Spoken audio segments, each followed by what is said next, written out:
میرا گمان ہے واللہ عالم، میں نے کہا تھا ان باتوں میں اختلاف کی گنجائش ہے، یہ کوئی میں قرآن و حدیث کی روح سے نہیں کہہ رہا، لیکن جو میرا مشاہدہ ہے افغانستان کی تقسیم ہو جائے گی، پختون حصہ جو ہے پاکستان کے ساتھ ملے گا، اور یہ یہاں پر وادی سندھ جس کو اقبال نے کہا ہے کارواں زی وادی دور و دراز آیت برو، اس یہاں پر خلافت علی منہاج النبوہ کا نظام قائم ہوگا اور یہاں سے فوجیں چلیں گی، نمبر ایک۔ نمبر دو، عرب کے ریگزار میں 15ویں صدی کے مجدد کا ظہور ہو جائے گا۔ مہدی کو ہم مانتے ہیں مجدد، شیعہ مانتے ہیں 12ویں امام جو چھپے ہوئے، ان کے امام معصوم جو ہے 12، ان میں سے آخری جو ہے وہ چھپے ہوئے ہیں غار میں 1200 برس سے، اور وہ ظاہر ہوں گے، یہ ان کا عقیدہ ہے، ہمارا نہیں۔ ہم سمجھتے ہیں جیسے ہر صدی میں اللہ مجدد بھیجتا رہا، اسی طریقے سے میرے گمان میں 15ویں صدی کے مجدد جو ہے وہ حضرت مہدی ہوگی، ان کی حکومت جا کر یہ فوج قائم کرے گی، عربوں میں دم نہیں ہوگا، وہ اپنی عیاشیوں کی وجہ سے بالکل کھوکھلے ہو جائیں، دولت کی فراوانی اور عیاشی۔ یہ بھی سننے میں آتا ہے دروغ پر گردن راوی کہ اگر کوئی فوجی قافلہ ان کا چل رہا ہوتا ہے تو وہ بجائے ٹرکوں میں بیٹھنے کے وہ اپنی کاروں میں بیٹھ کے ساتھ ساتھ چلتے ہیں، وہ ٹرک خالی چل رہے ہوتے ہیں، ٹرک کی سختی جو ہے، سخت سیٹ جو ہے برداشت کرنا ان کے بس کا روگ نہیں۔ یعطون للمہدی، یعنی سلطان اس کی حکومت کو مستحکم کریں۔ پھر حضرت مہدی کی طرف سے شروع ہوگا معاملہ جہاد، اور یہ سارا جو ملک چھوٹ ہم مسلمانوں کے ہاتھ سے نکل گئے تھے یہ واپس لے گا۔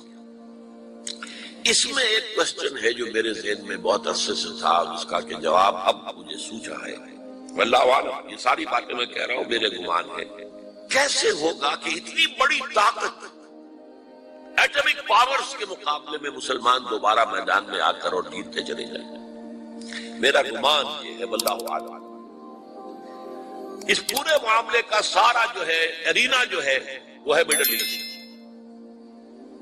یورپ، جس میں حدیث میں آیا ہے کہ رومی عیسائی 80 جھنڈوں تلے تم پر حملہ کریں گے اور ہر جھنڈے کے نیچے 12,000 فوج ہوگی، 10 لاکھ۔ اور مجھے حال ہی میں معلوم ہوا ہے کہ آج کل جو ایک ڈویژن ہوتا ہے وہ 12,000 کا ہوتا ہے، تو 80 ڈویژن آرمی آئے گی۔ لیکن معلوم ایسا ہوتا ہے کہ روس، چائنا، جاپان اور میرے خیال میں انڈیا یہ نیوٹرل رہے گئے، نمٹ لو آپس میں۔ تو ابراہیمی قوموں کا جھگڑا ہے نا کہ فلسطین کس کا ہے، مسلمان کہتے ہیں ہمارا ہے، یہودی کہتے ہیں ہمارا، عیسائی کہتے ہیں ہمارا،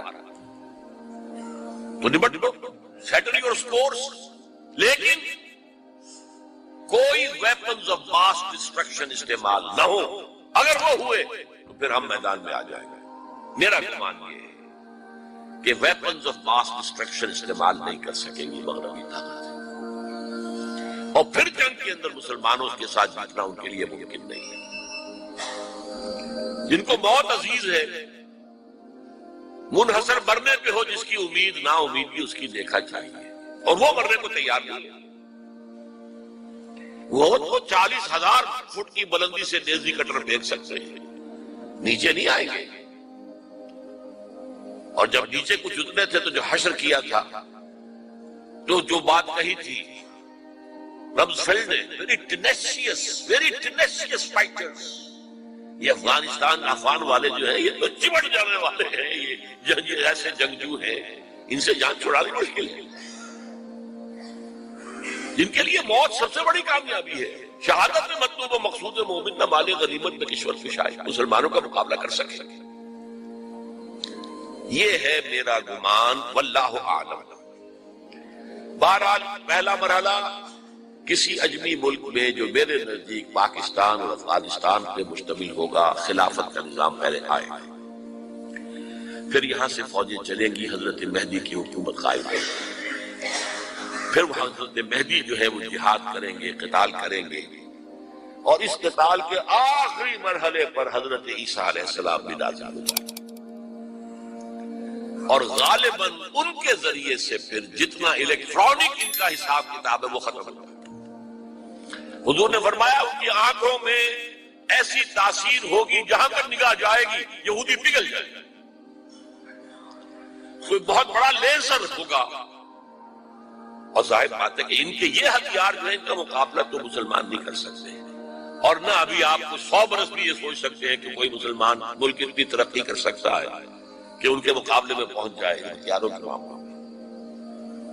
تو یہ اصل میں جو شخص سراپا معجزہ تھا، حضرت عیسیٰ جو ہے سراپا معجزہ، پیدائش معجزہ، آسمان پر اٹھایا جانا معجزہ، خلق حیات، بنایا مٹی کا پرندہ، پھونک ماری اڑنے لگا، احیاء موتا، مردہ کو کہا اٹھو قم باذن اللہ، اڑ گیا چلنے لگا، مادرزاد اندھے کے آنکھ پر ہاتھ پھیری اور اس کو آنکھیں اللہ نے دے دی، کوڑی کے جسم پر ہاتھ پھیرا اور کوڑ صاف۔ اس سے بڑے معجزے تو کسی کو دیے ہی نہیں گئے، سراپا معجزہ۔ وہی آ کر آخری جو بھی ہوگا معاملہ، اس کے اندر حضرت عیسیٰ کی معجزاتی شخصیت جو ہے در حقیقت وہ فیصلہ کرتا۔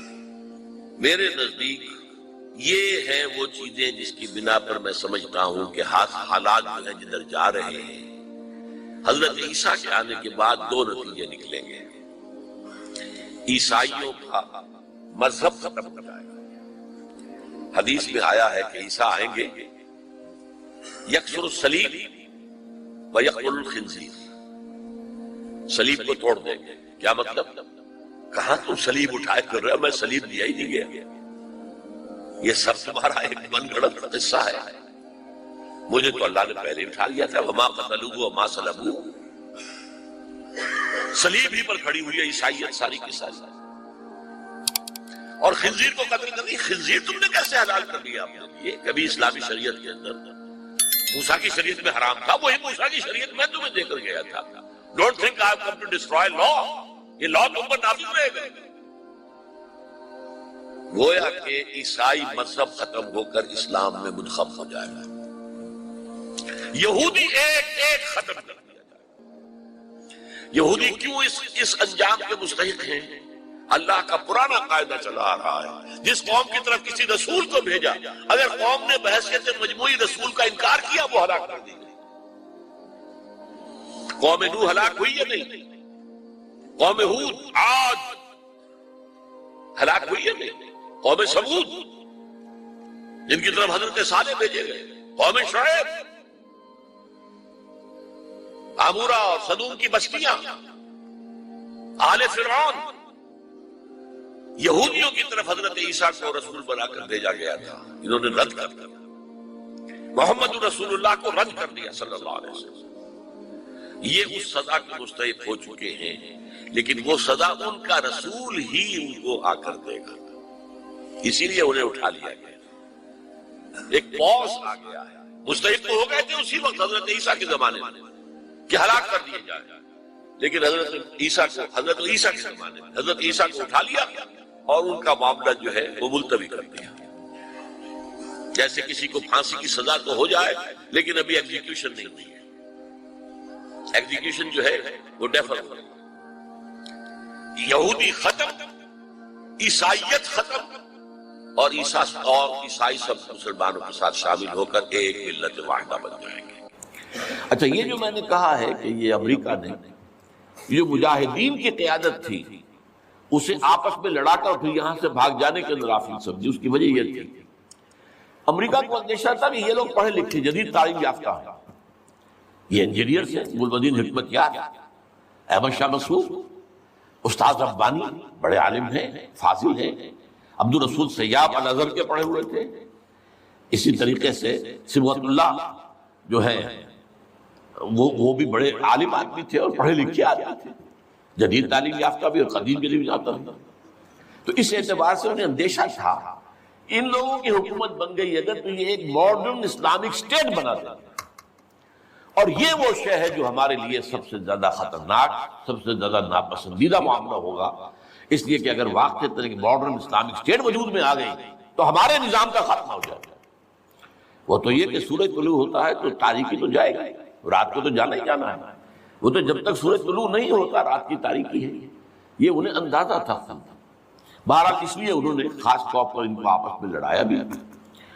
اس کے بعد یہ ہے کہ جب افغانستان کے لوگوں کے ناک میں دم آ گیا تو اب یہ ایک مرد مجاہد ملا عمر کھڑا ہوا. وہ کوئی بڑا عالم دین نہیں بلکہ پوری طرح جو ہے وہ تعلیم یافتہ بھی نہیں ہے عربی مدارس وغیرہ سے, اور ان کے ساتھ عربی مدارس کے طلباء طالبان وہ کچھ کھڑے ہو گئے کمر کس میں کہ اب یہاں کسی طرح امن قائم کیا جائے. یہ پکار ایسی تھی کہ جو گویا کہ افغانوں کے دل کی پکار تھی, تنگ آئے ہوئے تھے ان وار لارڈ سے اور ان کے مظالم سے اور ان کے استحصال سے, لہذا وہ جہاں گئے ان کا استقبال ہوا. بہت سے لوگوں نے اپنے ہتھیار ان کے حوالے کر دیے, یہاں تک کہ گلبدین حکمتیار جو بالکل کابل کے پاس پڑا ہوا تھا اپنی فوجیں لے کر, اور گویا کہ وہ کسی فائنل اسالٹ کی تیاری میں تھا, جب یہ آئے ہیں تو اس نے راستہ دے دیا اور خود پیچھے ہٹ گئے. اس طریقے سے یوں سمجھئے کہ در حقیقت افغانستان میں ان طالبان کی حکومت جو ہے یہ گاڈ گیون ہے. وہ جو ایک شعر ہے کہ خود بخود تیار ہے پکے ہوئے پھل کی طرح, دیکھیے گرتا ہے آخر کس کی جھولی میں فرنگ. تو یہ حالات نے اس درجے صورت اختیار کر لی تھی کہ یہ طالبان کو کوئی ریزسٹنس نہیں ملی اور ان کی جو ہے حکومت قائم ہو گئی. بلکہ یہ گویا کہ اللہ تعالیٰ کی جو ہے حکمت کا ایک ظہور ہوا ہے. اس میں امریکہ نے اور امریکہ کے کہنے پر پاکستان نے, سعودی عرب نے, امارات نے طالبان کو سپورٹ کیا. بے نظیر کی حکومت تھی, کہاں بے نظیر جیسے سیکولر ذہن کی اور آزاد خیال قسم کی عورت, کہاں طالبان مولوی ملاٹے ان کے خیال کے مطابق. سعودی عرب نے امریکہ کے حکم سے مدد دی, امارات نے مدد دی, پاکستان نے تسلیم کر لیا, سعودی عرب نے تسلیم کر لیا اور امارات نے تسلیم کر لیا. ان کی جو ہے ایمبیسڈرز وہ آ کر یہاں بیٹھ گئے. اس کی وجہ کیا ہے؟ امریکہ سمجھتا تھا یہ ٹھیک ہے, یہ ملا ملاٹے ہیں, انہیں کوئی دنیا کا کوئی علم ہے نہیں, یہ جانتے ہی نہیں, لہذا ان سے کھیلنا آسان ہے, انہیں ہم اپنی انگلیوں پر نچائیں گے, ان کو کٹ پتلی بنا لیں گے. اس پہلو سے انہوں نے کہا کہ یہ اچھا ہے, یہ لوگ اگر آ جائیں تو ٹھیک ہے. وہ خطرہ نہیں ہے کہ یہاں کوئی ایک ایسا اسلامی نظام سامنے آ جائے جو جدید دنیا کے تمام تصورات اور تقاضوں کو بھی پورا کرتا ہو اور کتاب و سنت کے تقاضوں کو پورا کرتا ہو. اس کا کوئی اندیشہ نہیں ہے, لہذا انہیں مدد دی. لیکن ہوا کیا؟ دو کام ایسے ہوئے ہیں کہ ایک تو افغانستان کے 90% علاقے پر قبضہ جو ہوا تو امن, کلی امن, چوری ختم, ڈکیتی ختم, زنا بالجبر ختم, زنا ختم. تو اب آنکھیں کھل گئی امریکہ کی یہ کیا ہو رہا ہے, اور ملا عمر کے ایک حکم پر پاپی کی کاشت زیرو. اب یہ ہے کہ کفر کے ایوانوں میں پوری دنیا میں خطرے کی گھنٹیاں بج گئی. یہ معاملہ کیا ہے؟ نارضت عشق کے خونی جگرے پیدا شد, حسن لرزید کے صاحب نظرے پیدا شد. یہ تو ہم جس سے ڈر رہے تھے, جس کا ہمیں خوف تھا, جس کا ہمیں اندیشہ تھا, وہ تو حقیقت سامنے آ رہی ہے. ابھی تو پورا نظام کی کوئی بات نہیں ہے, ابھی تو انہوں نے چند سزائیں نافذ کی ہیں, اس سے زیادہ تو ابھی ان کا کانسیپٹ بھی کوئی نظر نہیں آیا. ہم خود جب گئے ہیں وہاں پر, میں ایک وفد لے کر گیا ہوں, تو نہ ان کے ذہن میں کوئی سیاسی نظام کا کوئی واضح تصور تھا, نہ میں نے ان سے پوچھا آپ کی کوئی پارلیمنٹ مجلس شورا مجلس ملی کہ نہیں, کوئی نہیں ہے, نہ کوئی معاشی نظام کا ان کے سامنے نقشہ تھا. میں نے پوچھا کہ آپ کے یہاں بینک ہیں کہ نہیں ہے, میں نے کہا آپ اپنا پیسہ کہاں رکھتے ہیں, ہمارے پاس پیسہ ہے ہی نہیں. مطلب یہ کہ یہ کوئی نظام کی بات تھی نہیں. لیکن یہ کہ چوری کا ہاتھ کاٹنا, زنا کی سزا دینا, رجم کرنا, قتل کے بدلے قتل علل اعلان میدان کے اندر, اور سر جو ہے قلم کرنا یا سینے کے اندر. ایک صاحب نے جو کہ آئی وٹنس تھے, انہوں نے دیکھا تھا کہ ایک شخص نے ایک دوسرے شخص کو قتل کیا سینے میں خنجر بھونک کر. اب اس کو پکڑ کر رسیوں سے باندھ کر لا کے ڈال دیا گیا اسٹیڈیم کے اندر, تھوڑا اور ٹھٹ لگے ہوئے لوگوں کے دیکھ رہے ہیں, اور اس کی بیوی سے, مقتول کی بیوی کے ہاتھ میں خنجر دے کر کہا گیا بھونکو اس کے سینے کے, اور اس نے کیا. اب یہ جو مناظر ہیں ان کو دیکھنے کے بعد کیا کہیں کوئی جرم رہ جائے گا؟ جیسے کہ اس سے پہلے بھی تھا معاملہ دنیا کے سامنے کہ سعودی عرب جو ہے وہ کرائم فری ایک معاشرہ بن گیا تھا جب سے وہاں پر اسلامی جو حدود اور تعزیرات نافذ ہوئی. یہ معاملہ انہوں نے دیکھ لیا کہ یہ تو ہو گیا. تو اس اعتبار سے ان کو جو ہے بڑی شدید خطرے کی بات ہوئی. البتہ یہ ضرور نوٹ کر لیجئے کہ اس ابتدائی عرصے میں طالبان سے کچھ غلطیاں بھی ہوئی. پہلی بات تو یہ کہ نہ ان کی کوئی تعلیم ہوئی تھی، نہ تربیت ہوئی تھی، نہ تنظیم ہوئی تھی، نہ کوئی ڈسپلن قائم تھا، یہ تو موب تھا، لہذا ان سے بڑی بڑی غلطیاں ہوئی۔ مثلا مزار شریف میں ایران کے سفارت خانے پر حملہ کیا، سفارتکاروں کو قتل کر دیا۔ پھر یہ کہ ان کے اندر مذہبی شدت پسندی بہت تھی، کٹر حنفیت، اور اس کے اندر کچھ نہ کچھ تشدد کا ایلیمنٹ بھی۔ ظاہر بات ہے ان عام لوگوں کے، ان پڑھ لوگ، اب ان کے ذہن میں جو چیزیں تھیں، داڑھی جو ہے سنت موقدہ ہے، نہیں رکھتا اس کو سزا دو، اور حجام جو ہے اس کا سر قلم کر دو اگر وہ شیونگ کرتا ہے۔ اسی طریقے سے پردے کا شدت کے ساتھ نفاذ کیا گیا، عورتیں باہر کیوں نکلیں، اپنے گھروں میں رہو، یا یہ کہ پورا برقع لے کر نکلو۔ جو بھی آپ کے ہاں دنیا بھر میں شٹل کاک جس کو کہتے ہیں، وہ جو ایک خیمے کی شکل میں ہوتا ہے، تو وہ تو اس حوالے سے تشدد پسندی بھی ہوئی ہے، اور کچھ غلطیاں بھی ہوئی ہیں، کچھ زیادتیاں بھی ہوئی ہیں، اور کچھ انتہائی تنگ نظر مذہبیت بھی ہوا۔ یہ حقائق ہیں جو ہمیں ماننے پڑیں گے۔ اب جب پوری دنیا کے اندر یہ ایک خطرے کی گھنٹیاں بج گئیں عالم کفر کے اندر کہ نارضا عشق کہ خونی جگر پیدا شد، وہ تو آ گیا، خونی جگر رکھنے والا وہ تو سامنے آ گیا، وہ خطرہ جس سے اب ڈر رہے تھے، کہاں پر رہے تھے۔ اس لیے کہ آپ کو معلوم ہے کہ جب یو ایس ایس آر کا خاتمہ ہوا ہے اور اس کے بعد جو ہے نیٹو کو اثر نو آرگنائز کرنے کی باتیں شروع ہوئیں، توسیع کی شروع ہوئی، تو کسی سے نے پوچھا نیٹو چیف سے، گورنر ان چیف سے، کہ اب آپ کس کے لیے، آپ کا جو دشمن تھا جس کے لیے آپ نے سارے دھندے بنائے تھے، سیٹو بھی تھا، سینٹو بھی تھا، اور نیٹو بھی تھا، اور سب سے بڑا معاملہ نیٹو کا تھا، تو اب تو تمہارا وہ دشمن ختم ہو گیا، تمہارے سامنے، تمہارے گھٹنوں، تمہارے قدموں میں پڑا ہوا ہے، تم سے مدد کی بھیک مانگ رہا ہے، تو تمہیں کیا خوف ہے؟ تو ان کا ہمیں اب اسلامک فنڈامنٹلزم کا خوف ہے۔ اس کے لیے گویا کہ they started to gird up their loins، اپنے جو ہے کمر کسنے کے لیے انہوں نے پروگرام بنا لیا۔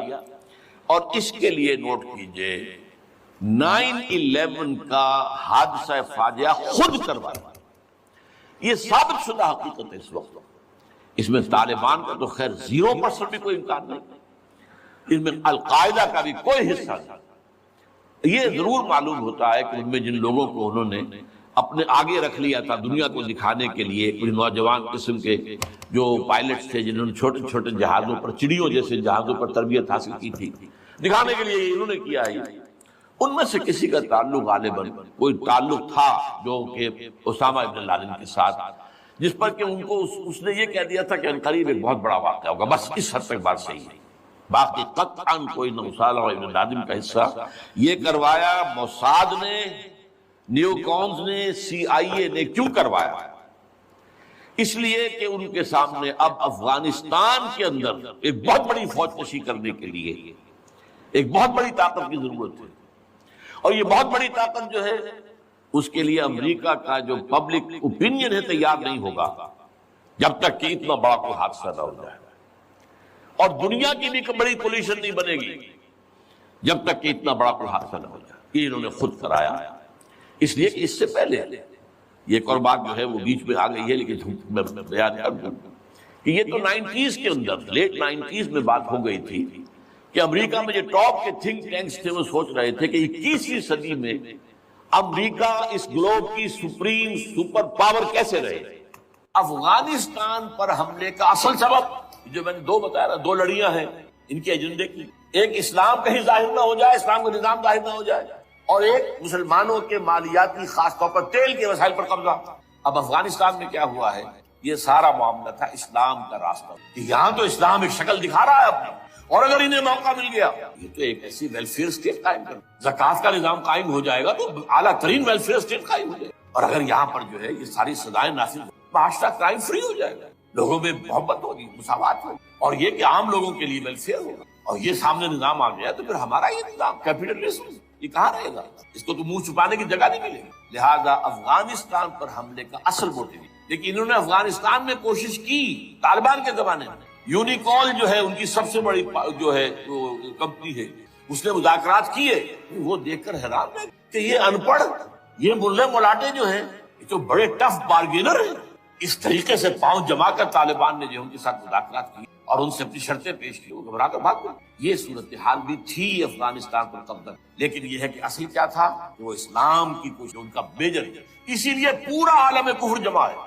امریکہ، یورپ، روس، چین، سب جگہ، بھارت تو ہے یہ سب جگہ۔ اچھا اس لیے کہ افغانستان کے بارے میں یہودیوں کے علم میں ہے کہ حضور کی حدیث ہے، یخرج من خراسان رایات سود، خراسان کے علاقے سے کالے جھنڈے لے کر فوجیں چلیں گی، لا یردھا شیء، کوئی طاقت ان کو رخ نہیں موڑ سکے گی، حتیٰ تنصب لیا، یہاں تک کہ وہ آ کے بیت المقدس میں جھنڈے گاڑ دیں۔ دے نو اٹ، جان لیں یہ لوگ پڑھے لکھے۔ اسی طرح حضور کی ایک حدیث ہے کہ جب یہودیوں کا قتل عام ہو رہا ہو، اگر مسلمان قتل کریں گے تو اگر کسی درخت کے پیچھے یہودی چھپا ہوگا تو درخت پکارے گا، اے مسلمان، ہاں عبداللہ آؤ ادھر، یہ میرے پیچھے یہودی چھپا ہوا، قتل کرو۔ کسی پتھر کے نیچے چھپے گا تو پتھر بولے گا، سوائے ایک درخت غرقد، غرقد یہودیوں سے وہ پناہ دی۔ اور آج اسرائیل میں سب سے بڑی پلانٹیشن غرقد ہے۔ اسی لیے افغانستان، خراسان، یہ افغانستان کا ہارٹ ہے افغانستان۔ اور یہ بھی جان لیجیے ہمارا جو مالاکنڈ سے اوپر کا علاقہ ہے یہ بھی خراسان کا ہے، اولڈ خراسان، جسے گریٹر خراسان کہا جاتا ہے۔ ایک میں نے ایرانی سے پوچھا تھا اس کے بارے میں، اس نے کہا خراسان ہمارا ایک صوبہ ہے، مجھے معلوم ہے، جس کا دارالخلافہ مشہد ہے اور یہ ان کا مقدس شہر ہے، وہ تو اسے مکے کی طرح سمجھتے۔ بہرحال میں نے کہا میں پوچھ رہا ہوں پرانا خراسان بزرگ، تو خراسان بزرگ کا انہوں نے بتایا پورا افغانستان اس میں، اور پھر یہ اسٹیٹس جو ہیں سینٹرل اسٹیٹس اور ایران کا ایک حصہ اور پاکستان کا ایک حصہ، یہ جو مالاکنڈ کا، اور یہ بڑی معنی خیز بات ہے کہ وہی مالاکنڈ سے تحریک چلی، جو اصل تحریک ہے طالبان پاکستان، وہ سوات سے چلی۔ بہرحال اس وجہ سے، اس پہلو سے یہ جو ہے افغانستان پر حملے کا سب سے بڑا سبب وہ تھا کہ طالبان کون ہے، کہاں سے آ گئے ہیں۔ کوئی 30 سال پہلے تو ان کا کوئی تذکرہ نہیں تھا۔ ہاں افغانستان میں طالب علموں کو طالبان کہہ دیا جاتا تھا، اس پہلو سے تو وہ موجود تھے، لیکن طالبان ایک سیاسی یا عسکری قوت کی حیثیت سے کیسے منظر پر آئے، اس کے لیے ذرا سرسری سا آپ کو جائزہ لینا ہوگا۔ افغانستان کی تاریخ کے پچھلے 30-35 سال، افغانستان میں آپ کو معلوم ہے کئی سو سال سے ایک بادشاہی نظام چل رہا تھا، اور اکثر و بیشتر بڑا اطمینان کے ساتھ چل رہا تھا، امن کے ساتھ چل رہا تھا۔ اگرچہ افغانستان کے جو دیہی علاقے تھے ان میں رہنے والوں کی جو اکثریت، عظیم اکثریت ہے، وہ بڑی شدید مذہبی انداز کی تھی، نماز، روزہ اور اس پردہ، حجاب، یہ ان کے کلچر میں شامل ہے۔ یوں سمجھیے کہ یہ مذہب ہونے کا پہلو بعد میں آتا ہے، ان کے کلچر کا جزء۔ لیکن یہ ہے کہ جو بڑے شہر تھے، خاص طور پر کابل، وہ پوری طرح ویسٹرنائز ہو چکا تھا بادشاہ کے نام کے تحت۔ جب شاہ ظاہر شاہ آئے تھے ایک دفعہ پاکستان، ان کے ساتھ ان کی بیگم بھی تھی بلکہ، اور وہ اسکرٹ پہنے ہوئے، ٹانگیں ان کی ننگی تھی، تو لوگ بڑے حیران ہوئے تھے، افغانستان، افغان بادشاہ کی بیگم جو ہے افغان بلکہ اس لباس میں۔ لیکن واقعہ یہی ہے کہ کابل جو ہے پورے طور پر ویسٹرنائز تھا، اکثر و بیشتر وہاں پہ جو لوگ نچلے طبقات میں تھے ان کے اندر ظاہر بات ہے کہ مذہب کا وہ جو کلچر ہے ان کا وہ موجود۔ اس کیفیت میں ایک سڈن چینج آئی جب سردار داؤد خان نے تختہ الٹا ظاہر شاہ کا، اور ان کی لیننگز جو ہیں، رجحان جو ہیں، وہ روس کی طرف زیادہ تھے، لیکن یہ کہ وہ کوئی خالص نظریاتی کمیونسٹ نہیں تھے۔ اس کے بعد آپ کو یاد ہوگا یکے بعد دیگرے کئی قتل ہوئے، سردار داؤد کو کسی نے قتل کیا، پھر اس کو کسی اور نے قتل کیا، پھر کسی اور نے قتل کیا، اور اس کے بعد آخر میں کیا ہوا کہ روسی فوجیں اور کرمل جو تھا اس کے ساتھ روسی فوجیں آ گئی۔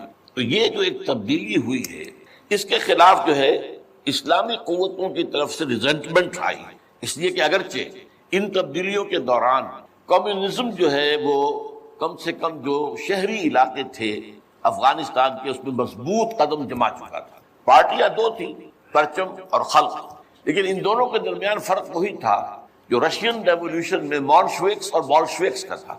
پارٹیاں دو لیکن نظریہ ایک، کمیونزم ایک، قیادتیں دو جدا، دو پارٹیاں۔ اسی طریقے سے ان کی پارٹیاں دو تھیں، آپس میں ان کا جو ہے پاور سٹرگل بھی جاری تھی، لیکن کمیونزم کے اوپر وہ بالکل جو ہے پورے متفق۔ اب یہاں پاکستان میں اس کا جو رد عمل ہوا اس کو سمجھیے، جو بہت صحیح ہوا۔ ابھی جب کہ وہ ریزسٹنس شروع ہوئی تھی اور روسی فوجیں نہیں آئی تھی، ابھی گویا کہ ایک لوکل فینومینا تھا، گویا کہ سب کچھ جو ہے وہ افغانستان کے اندر، جس کو میلٹنگ پاٹ کہتے ہیں، اسی کے اندر تھا۔ تو اس وقت بھی ظاہر بات ہے کہ کمیونزم کے خلاف مسلمانوں کے اندر اور مذہبی مزاج کے لوگوں کے اندر ایک رد عمل شروع ہوا، ریزسٹنس شروع ہوا، اور ان میں خاص طور پر کالجوں اور یونیورسٹیوں کے طلبہ کا حصہ بہت زیادہ تھا۔ یہ لوگ جو ہیں یا تو جماعت اسلامی کے زیر اثر تھے، اور یا زیادہ تر جو ہے الاخوان المسلمون کے زیر اثر تھے۔ انہی کے لیڈروں میں حکمت یار تھے، گلبدین حکمت یار، انہی میں احمد شاہ مسعود، اور ان دونوں کی بڑی گہری دوستی تھی، بہت گہرے ایک دوسرے کے ساتھ، یہ گویا کہ کامریڈز تھے اور ساتھی تھے۔ پھر استاد ربانی عبد الرسول سیاف، اس قسم کے لوگ، ان لوگوں نے جو ریزسٹنس موومنٹ شروع کی، تو یہاں بھٹو صاحب نے اس وقت بالکل صحیح قدم اٹھایا. ان میں سے بعض لوگوں کو دعوت دی، وہ آئے دارالحکومت میں، بھٹو صاحب کے مہمان رہے، ان کی پیٹھ تھپ کی کہ ٹھیک ہے کرو کوشش، اور یقیناً کچھ نہ کچھ جو ہے انہیں مدد بھی دی ہوگی. لیکن یہ کہ اس کے بارے میں مجھے معلوم کچھ نہیں ہے. اندازہ ہے کہ جب بلایا ہے، پیٹھ تھپ کی ہے، اس لیے کہ ظاہر بات ہے ان کو معلوم تھا یہ کہ اگر جو ہے یہاں پر کمیونزم آ گیا اور خاص طور پر روس اگر قابض ہو گیا تو پھر اس کا اگلا قدم پاکستان ہے. گویا کہ وہ جو صدیوں پرانا خواب ہے روسیوں کا، وہ زار کے زمانے کا خواب ہے کہ سائبیرین ریچ جو ہے وہ بہت ہی چاہتا تھا کہ کسی طریقے سے یہ افغانستان اور پاکستان کو رونگتے ہوئے، اور وہ جو ہے بحیرہ عرب، عریبین سی اور بحر ہند، انڈین اوشن کے گرم پانیوں تک پہنچ جائے. لہذا افغانستان میں قدم جم گئے تو ظاہر بات ہے کہ اس کے بعد اگلا ہدف جو ہے وہ پاکستان ہو. تو یہ صورتحال تھی کہ جس میں بھٹو صاحب نے جو قدم اٹھایا وہ بالکل صحیح تھا. بعد میں جب روسی فوجیں آ گئیں، اب ایک ریزسٹنس شروع ہوئی زبردست. ان میں سب سے پہلی ریزسٹنس جو ہے وہ در حقیقت جو جہاد شروع ہوا ہے وہ جہاد فی سبیل الحریت تھا. اس کی بنیاد مذہبی نہیں تھی بلکہ آزادی تھی. اس لیے کہ افغان قوم جو ہے وہ غلام رہنے کی عادی نہیں، اس کے لیے ذہناً تیار نہیں، جذباتی طور پر تیار نہیں. یہ پوری تاریخ کی حقیقت ہے. چنانچہ اسی زمانے میں جب روس کے خلاف جنگ جاری تھی اور جہاد ہو رہا تھا افغانستان میں، تو مارگریٹ تھیچر ایک دفعہ آئی تھی پاکستان کے دورے پر، اور وہ طورخم پر جا کر انہوں نے خطاب کیا تھا کچھ لوگوں سے، جس میں بڑے تاریخی جملے مجھے آج تک یاد ہیں. We learned our lesson and the Russians will also soon learn their lesson. Afghanistan کے بارے میں ہم نے سبق سیکھ لیا تھا. ہم نے بار بار فوج کشی کی اور فتح کیا، لیکن اپنا قبضہ برقرار نہیں رکھ سکے. اسی طریقے سے بالفرض اگر روس نے قبضہ کر بھی لیا تو وہ یہاں رہ نہیں سکے گا. یہ سبق جو ہے ہم نے تو سیکھ لیا ہے، روسی بھی سیکھ لیا. بہرحال اس وقت جو صورتحال پیدا ہوئی اس میں ایک فیکٹر جو نیا آیا اس کو ذہن میں رکھیے. اس وقت پورے عالم اسلام میں احیاء اسلام اور نفاذ شریعت کا ایک جذبہ پروان چڑھ رہا تھا. یہ جذبہ شروع ہوا ہے کب؟ جب کہ کولونیل رول کا بستر طے ہونا شروع ہوا. یہ یورپین جو پاورز تھی انہوں نے اپنا بستر رول کرنا شروع کیا. تو جیسے جیسے مسلمان ممالک آزاد ہوئے ان کو یاد آیا، جیسے آدمی کوئی نیند سے اٹھے تو یاد آیا کہ میں نے کوئی خواب دیکھا تھا. یاد آیا کہ ہمارا بھی تو ایک نظام ہوتا تھا نا، یا انگریزوں کے آنے سے پہلے، یا بلندیزیوں کے آنے سے پہلے، یا فرانسیسیوں کے آنے سے پہلے، یا اطالویوں کے آنے سے پہلے، یا اسپینیئرز کے آنے سے پہلے. یہ آخر ہمارا ایک نظام تھا، تو اب ہم اس نظام کو دوبارہ قائم کریں. یہ ایک جذبہ تھا، اگرچہ مبہم تھا، واضح نہیں تھا. اور یہ کہ آج کے دور میں اسلامی نظام کیا ہوگا، کیسے ہوگا، اس کے کوئی واضح تصورات نہیں، لیکن جذبہ موجود ہے. اسی کو علامہ اقبال نے جو ہے ابلیس کی زبان سے کہلوایا ہے، وہ ابلیس کی مجلس شورا میں، کہ ہے اگر کوئی خطر مجھ کو تو اس امت سے ہے، نہ مجھے جمہوریت سے کوئی اندیشہ ہے. ہم نے خود شاہی کو پہنایا ہے جمہوری لباس، یہ تو ہم نے خود ہی اس کو ایک لباس اڑا دیا ہے شاہی کو، اور اسے جمہوریت کا رنگ دے دیا ہے. وہ انڈیویجول ساورنٹی کی بجائے پاپولر ساورنٹی، کلیکٹیو ساورنٹی، وہ شرک جو کا تو ہے، کفر جو کا تو ہے. اور نہ مجھے اشتراکیت سے کوئی اندیشہ ہے. کب ڈرا سکتے ہیں مجھ کو اشتراکی کوچہ گر؟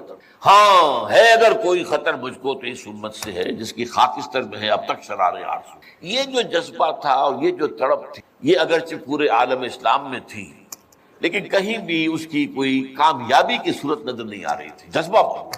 اس وقت ایسا ہوا کہ جہاد افغانستان کو ایک تو اس جذبے نے سپورٹ کی، اور یہ جذبہ کھنچ کر آیا کہ شاید ہاں افغانستان کے اندر اب یہ کام عملاً ہو جائے گا. اس لیے پوری دنیا سے لوگ آئے، والنٹیئرز آئے، انہوں نے جانیں دی، انہوں نے وہاں پر محنتیں کی. اپنے کوئی انڈونیشیا سے چلا آ رہا ہے، کوئی برما سے چلا آ رہا ہے، کوئی فلسطین سے چلا آ رہا ہے، کوئی فلپائن سے چلا آ رہا ہے، کوئی تھائی لینڈ سے چلا آ رہا ہے، کوئی سعودی عرب سے چلا آ رہا ہے، کوئی مصر سے چلا آ رہا ہے، کوئی لیبیا سے چلا آ رہا ہے، کوئی چچنیا سے چلا آ رہا ہے. یہ سارے لوگ آئے وہاں، اس لیے کہ جذبہ یہ کہا گیا کہ یہ جہاد فی سبیل اللہ ہے. میں واضح کر چکا ہوں کہ میرے نزدیک وہ جہاد فی سبیل اللہ نہیں تھا.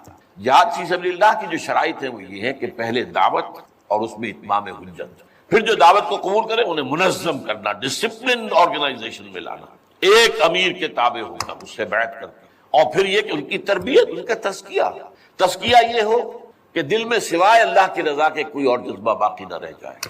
یہ مال و دولت دنیا یہ نہیں، کچھ نہیں. نہ حکومت نہ سیادت، صرف اللہ کا، اللہ کی طرف۔ اور یہ کہ جذبہ اتنا ابھر آئے کہ تن من دھن حتیٰ کہ جان دینے کے لیے تیار ہو۔ یہ ساری شرائط ہیں جہاد فی سبیل اللہ کی۔ ظاہر بات ہے کہ وہاں پر تو جو ایک دم حملہ ہو گیا اور دوسری فوجی آ گئے تو نہ انتخابوں کا موقع تھا نہ اس کے لیے وقت تھا، وہ لوگ کھڑے ہو گئے۔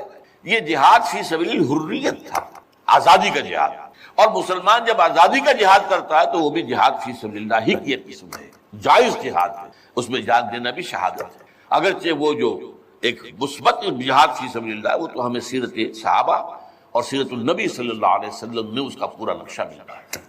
بہرحال ایک تو یہ کہ وہ کشش ان کو کھینچ کر لائی، دوسری طرف امریکہ نے وہ یہ چاہتا تھا کہ اسے نظر آ گیا کہ روس سے ایک تو جو بڑا پرانا اکاؤنٹ ہے، یعنی یہ کہ جو ویتنام میں روسیوں کے ہاتھوں شکست کھائی تھی امریکہ نے اور بھاگا تھا وہاں سے، تو گویا کہ اس کا بدلہ لینے کا یہ سنہرا وقت آ گیا ہے، اس سے بھرپور فائدہ اٹھایا جائے۔ اور یہ کہ اگر ہو سکے تو شاید اس حد تک بھی ان کے خیال میں ہو کہ یو ایس ایس آر کو ختم کر دیا جائے۔ میرے خیال میں ایسا نہیں تھا، وہ یہ نہیں سمجھتے تھے کہ یو ایس ایس آر ختم ہو جائے گا، لیکن یہ کہ بہت کمزور ہو جائے گا اور یہ کہ اس کی بلیڈنگ ہو جائے۔ اس کے لیے اس نے اس جہاد کا غلغلہ دوسروں سے بڑھ کر، مسلمانوں سے بڑھ کر جو ہے دنیا میں بلند کی، اور ان جہادی لیڈروں کا کردار بنایا پوری دنیا میں، ان کی شخصیت کی امیجز بنائی ہیں۔ احمد شاہ مسعود کو دی لائن آف پنشیر، پوری دنیا کے اندر اس کے بارے میں جو ہے وہ دھاک پڑے، تاکہ یہ لوگ زیادہ سے زیادہ لوگ آ جائیں، والنٹیئر مل جائیں۔ ہمارا آدمی تو کوئی نہیں مرے گا، ہم تو پیسے دیں گے اور ہتھیار دیں گے، مریں گے یہ مسلمان مریں گے، چاہے وہ افغان ہیں چاہے باہر سے آنے والے ہیں۔ تو وہ جو غلغلہ جہاد کا تھا، اور اس میں گویا کہ ایک طرح سے امریکہ کے اس ایجنڈے کو نہ جانتے ہوئے نہ سمجھتے ہوئے گویا کہ لا علمی میں جو تقویت پہنچائی وہ ایسے لیڈروں نے جن میں بن لادن بھی ہیں، وہ جہاد کے لیے لوگوں کو کھینچ کر علم مبارک سے لے کر آئے۔ ان میں عبداللہ ابن عزام بھی تھے شہید رحمۃ اللہ علیہ، انہی میں عمر عبد الرحمن ہے جس وقت امریکہ کی جیل میں پڑے ہوئے۔ یہ سب لوگ کیا تھے؟ جہاد کے نام پر دنیا سے لوگوں کو لے کر آ رہے ہیں، اور اس میں گویا کہ نہ جانتے ہوئے ان نوئنگلی وہ امریکہ کے اعلی کار بن گئے۔ بہرحال اس میں نتیجہ جو نکلا، مجاہدین جب مجاہدین کو فتح ہو گئی، ظاہر بات ہے اس میں دونوں فیکٹرز ان میں رکھیے، صرف مجاہدین کی سرفروشی اور جانفشانی نہیں، امریکہ کے ہتھیار نے یقیناً اس میں ایک بڑا ڈیسائسو رول پلے کیا، خصوصاً تازہ ترین ہتھیار اسٹنگر میزائل جسے دنیا جانتی نہیں تھی وہ دے دیا۔ اور اصل میں جو روسی فوج جو ہے دل برداشتہ ہو کر بھاگی ہے، اس میں اسٹنگر میزائل کا بہت بڑا دخل تھا، کیونکہ ان کا سب سے بڑا ہتھیار تھا جو وہ گن شپ ہیلی کاپٹرز لے کر آتے تھے، اور وہ ظاہر بات ہے جہاں پہاڑوں کے اوپر بھی مورچے لگائے ہوئے تھے وہاں ظاہر بات ہے ٹینک تو نہیں پہنچ سکتے تھے، کوئی اور بمباری وہاں کرنا مشکل تھی، تو یہ گن شپ بڑے جہازوں سے بہت نیچے آ کر بمباری بھی ممکن نہیں تھی، تو گن شپ ہیلی کاپٹر سے جو بمباری وہ کرتے تھے، فائرنگ کرتے تھے، وہ ان کا سب سے بڑا ہتھیار تھا، اور اس کو بالکل ختم کر کے رکھ دیا اسٹنگر میزائل۔ کہ میزائل آپ نے داغا ہے تو وہ یہ نہیں ہے کہ ہدف سے اگر نہ لگے ہدف پر تو ادھر ادھر ہو جائے گا، نہیں، جدھر وہ ہدف جائے گا اس کا پیچھا کرے گا، اس کے پیچھے پیچھے جائے گا، جدھر وہ مڑے گا ادھر وہ مڑ جائے گا۔ دون مال کفر ہے سودار، جیسے وہ کفر جو ہے جو رخ موڑ لے تم بھی رخ موڑ لو، اور وہ تباہ کر دیتا تھا۔ تو یہ بہرحال جو بھی شکست ہوئی روس کو اور وہاں سے من چلا گیا، تو اس کے بعد امریکہ بھی فوری طور پر وہاں سے غائب۔ اس نے مجاہدین کے اندر گروپ بندی، باہمی کشاکش، یہاں تک کہ باہمی دشمنی کے بھی بیج بو دیے تھے، اور اس میں آئی ایس آئی بھی رول اس نے پلے کیا ہے۔ آئی ایس آئی یہ چاہتی تھی کہ یہاں کوئی ایک مضبوط ایسی حکومت نہ بن جائے کہ جس کو جو ہمارے پھر کنٹرول میں نہ رہے، لہذا آئی ایس آئی والوں کا جو بھی رول ہوگا نہیں صرف پاکستان کے لیے، لیکن یہ مجھ سے ایک مجاہدین لیڈرز میں سے ایک صاحب نے خود کہا کہ ہمیں لڑوایا آئی ایس آئی نے۔ میں نہیں کہہ سکتا کتنی اس میں درستی ہے اور کتنی غلطی ہے، لیکن امریکہ نے یہ کیا کہ لڑا کر ان کو بجائے اس کے کہ کوئی حکومت وہاں قائم کرواتا اور آرام کے ساتھ وہاں سے رخصت ہوتا، اس حکومت کو مستحکم کر کے، جیسے کہ وہ اپنا سر توڑ زور لگا رہا ہے عراق کے اندر کہ یہاں کوئی حکومت جو ہے وہ قائم ہو جائے، مستحکم ہو جائے، پھر یہاں سے ہم رفتہ رفتہ نکلے، وہ فرق آ گیا آپس میں، وہ جو ہے دشمنی کے بیج بو کر۔ نتیجہ کیا نکلا؟ وہ جہاد فی سبیل اللہ، فساد فی سبیل اللہ بنا۔ وہ تباہی آئی ہے افغانستان پر جو پہلے نہیں آئی تھی، روسیوں کے ہاتھوں نہیں آئی تھی، خاص طور پر کابل میں اصل تباہی و بربادی جو خانہ جنگی سے آئی ہے۔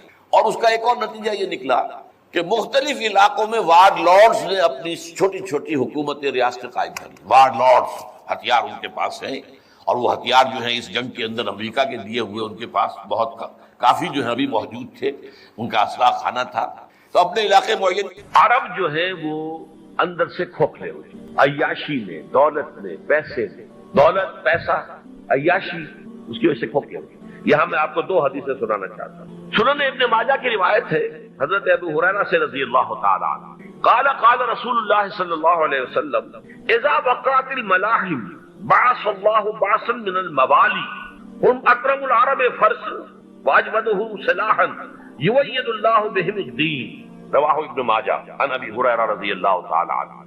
جب ملاحم کا دور شروع ہوگا تو اللہ تعالیٰ اٹھائے گا ایک لشکر یا لشکروں پر لشکر موالی میں سے. موالی کون؟ عربوں نے جب فتح کیا تھا اس پورے علاقے کو خلافت راشدہ کے دوران، اور پھر وہ لوگ جو ہے ایک رائے تو یہ تھی کہ غلام بنایا جائے ساری آبادیوں کو، لیکن یہ کہ حضرت عمر کا اجتہاد تھا اس کے مطابق جو غلام نہیں بنایا گیا تو وہ موالی کی حیثیت رکھتے ہیں. عربوں میں دم نہیں ہے، موالی میں سے لشکر اٹھیں گے کہ جو در حقیقت حضرت مہدی کی حکومت کو قائم کریں. دوسری حدیث سنیے عن عبداللہ بن الحارث رضی اللہ تعالی عنہ، اور یہ ابن ماجہ کی روایت ہے. قال قال رسول اللہ صلی اللہ علیہ وسلم یخرج الناس من المشرق فیوتئون للمہدی یعنی سلطان. لشکر نکلیں گے، لوگ آئیں گے مشرق سے اور وہ حضرت مہدی کی حکومت کو جمائیں گے اور قائم کریں گے.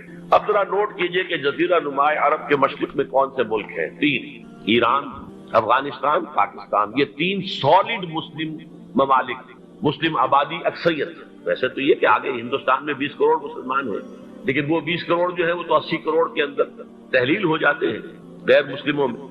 لیکن یہاں جو معاملہ ہے یہ خالص اکثریت. ان میں سے ایران کا معاملہ جہاں تک ہے، نمبر 1 یہ کہ وہ شیعہ عقائد کے حصار میں بند ہے، اس سے ادھر ادھر ہونا اس کے لیے ممکن نہیں. حدیث میں یہ بھی آتا کہ اصفہان سے 70,000 یہودی دجال کا ساتھ دیں گے. لیکن بہرحال خراسان ایک صوبہ ہے افغانستان کا اس وقت بھی شمال مشرقی کونے میں، مجھے امید ہے وہاں سے خیر کی، کیونکہ خراسان کا لفظ وہاں پہ شامل ہے. اور حضور کی حدیث میں بعد میں آپ کو سناؤں گا کہ خراسان سے فوجیں چلیں گی جو یروشلم کو دوبارہ حاصل کریں گی، فتح کریں گی.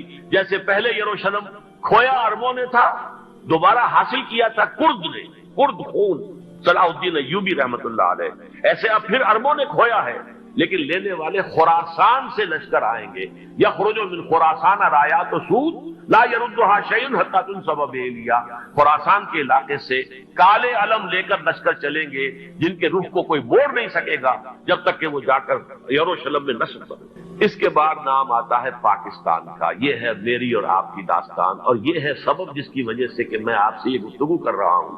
اصل میں تو کس لیے؟ محض ایک علمی استفادہ، محض اپنی بات آراء کو ظاہر کرنے کا شوق نہیں، بلکہ یہ کہ اپنی ذمہ داری ہم پہچانے کہ ہم کس مقام پر کھڑے ہیں. دیکھیے اس پاکستان کے بارے میں یا ہندوستان کے بارے میں علامہ اقبال نے کہا تھا اپنے ترانہ ملی میں، میرے عرب کو آئی ٹھنڈی ہوا جہاں سے، میرا وطن وہی ہے، میرا وطن وہی ہے. اور مجھے بتایا گیا کہ سنن ابی داؤد میں یہ روایت موجود ہے کہ حضور نے فرمایا کہ ہندوستان کی طرف سے مجھے ٹھنڈی ہوا آتی. اگرچہ مجھے وہ حدیث ابھی نہیں ملی، لیکن حزب التحریر کا ایک کارڈ مجھے ملا تھا، تو اس میں اس حدیث کا اور اس میں ابن داؤد ابو داؤد کی روایت کا حوالہ موجود ہے. لیکن میں جو چیز آپ کو بتا چکا ہوں وہ یہ کہ الف ثانی کا پورا تجدیدی کارنامہ اس ہندوستان کی سرزمین میں ہوا. مجدد الف ثانی شیخ احمد سرندی، شاہ ولی اللہ دہلوی، سید احمد بریلوی، وہ تو ہمارے پاکستان میں آ کر جو ہے ان کا خون جذب ہوا ارض پاکستان میں. پھر شیخ الہند مولانا محمود حسن. تحریک خلافت چلی تو صرف ہندوستان میں چلی اور کہیں نہیں چلی. آزادی کی تحریک چلی پوری دنیا میں، وہ نیشنلزم کی بنیاد پر چلی، ملے نیشنلزم، عرب نیشنلزم، ترک نیشنلزم. ہمارے ہاں چلی تو اسلام کے نام پر پاکستان کا مطلب کیا؟ لا الہ الا اللہ. پھر پاکستان قائم ہوا معجزے کے طور پر، بلکہ نازل ہوا ہے لیلۃ القدر میں. انا انزلناہ فی لیلۃ القدر، جیسے قرآن نازل ہوا لیلۃ القدر میں، یہ پاکستان بھی نازل ہوا لیلۃ القدر. اس کا برقرار رہنا ابھی تک معجزہ ہے. ہندو یہ سمجھتا تھا، کانگریس سمجھتی تھی کہ جھٹپٹ ختم ہو جائے گا. پھر یہ کہ اس کا قرارداد مقاصد کا پاس ہو جانا، مزید بھی اور اضافی دفعات دستور میں آ جانا، اب کمرشل انٹرسٹ کو ربا قرار دے کر حرام قرار دینا، یہ سارے لینڈ مارکس ہیں کہ جو اشارہ کر رہے ہیں کسی چیز کی طرف. معاملہ کدھر جا رہا ہے؟ پھر یہ کہ یہ جو 14ویں صدی کے مجدد تھے شیخ الہند، اس کے بعد سے کچھ ایسی شخصیتیں عظیم پیدا ہوئی ہیں ہند میں جن کو میں سمجھتا ہوں کہ 14ویں صدی کے مجدد اور 15ویں صدی کے مجدد کے درمیان، یہ 15ویں صدی کے مجدد کی راہ کو سیدھا کرنے والے، جیسے کہ حضرت یحییٰ نے کہا تھا میں تو آنے والے کا راستہ سیدھا کر رہا ہوں. حضرت عیسیٰ کے لیے ایسے ہی 15ویں صدی کے لیے امام مہدی کے لیے راستہ صاف کرنے والے سب سے پہلے علامہ اقبال، جنہوں نے اسلام کا تصور دین کی حیثیت سے دوبارہ زندہ کیا ہے، ورنہ اسلام ایک مذہب کی شکل اختیار کر چکا تھا۔ پھر مولانا مودودی، مولانا ابوالکلام آزاد حکومت الہیہ کے نعرے کے ساتھ میدان میں آیا۔ یہ اقبال نے جو تصور پیش کیا تھا اس پر عملی جدوجہد کے لیے حزب اللہ قائم ہوئی۔ نوٹ کر لیجئے 11 برس کا فرق ہے عمر کا علامہ اقبال کے اور ابوالکلام کے، اور 1913 میں جب حزب اللہ قائم کی ہے اس وقت علامہ اقبال کی ملی شاعری اپنے عروج کو پہنچ چکی تھی۔ پھر یہ کہ علامہ اقبال کے بعد تعبیل جو ہے اس کام کی وہ ابوالکلام نے کی، لیکن روایتی علماء کی شدید مخالفت کی وجہ سے وہ بدل ہو کر چھوڑ گئے، کانگریس میں شامل ہو گئے، بساط جو ہے حزب اللہ کی انہوں نے لپیٹ دی۔ پھر مولانا مودودی آئے، انہوں نے وہ ڈور جو ہے اس کا سرا تھاما، جماعت اسلامی قائم کی حکومت الہیہ ہی کے قیام کے لیے۔ اگرچہ میرے نزدیک یہ کہ وہ انتخابی اور ایک قومی سیاست کی ایک جماعت بن کر پاکستان میں جو ہے دلدل میں پھنس گئی ہے، اب ہم اس کی کوشش کر رہے ہیں تنظیم اسلامی اور یہ تحریک خلافت جس کے تحت یہ جلسہ ہو رہا ہے۔ یہ ساری چیزیں وہ ہیں کہ آپ کو سوائے پاکستان کے اور کہیں نہیں ملیں گی۔ معلوم ہوتا ہے کہ پاکستان کو بہت بڑا رول پلے کرنا ہے اس میں، اور اس کے ساتھ اب جمع کر لیجئے افغانستان کی عمارت افغانستان، اسلامی عمارت افغانستان قائم ہو چکی ہے۔ یہ پچھلے 20 سالوں میں جو کچھ وہاں ہوتا رہا ہے اس سے پہلے تصور نہیں ہو سکتا تھا۔ کابل جو ہے وہ تو جیسے پیرس کا تمدن تھا ویسے کابل کا تھا، وہی لباس، وہی اسکرٹس۔ یہاں جب آئے تھے شاہ ساحل ظاہر شاہ سرکاری دورے پر تو ان کی جو ملکہ صاحبہ تھی ان کے ساتھ اسکرٹ میں ملبوس، کابل جو ہے وہ بالکل ایک پیرس کی طرح کا شہر تھا۔ آج کابل جو ہے جا کر دیکھیے، علامہ اقبال کے فرزند بھی دیکھ کر آئے ہیں، تو اگرچہ وہ خود میں سمجھتا ہوں کہ خاصے انہیں آپ لبرل کہیں، آزاد خیال کہیں، لیکن اس درجے متاثر ہو کر آئے تھے کہ انہوں نے یہ کہا افغانستان میں جو میں نے حالات دیکھے ہیں کہ اگر 2-4 اور مسلمان ملکوں کے اندر یہ نظام قائم ہو جائے تو پوری دنیا مسلمان ہو جائے گا۔ یہ سب کچھ کیسے ہو رہا ہے؟ یہ آنے والے دور کی جھلکیاں ہیں۔ Coming events are casting their shadows before. یہ سب بتا رہے ہیں کہ پاکستان افغانستان کو مل کر اس میں کوئی عظیم رول پلے کرنا، اور اس کے ضمن میں اب میں علامہ اقبال کے بارے میں آخری بات کہہ رہا ہوں۔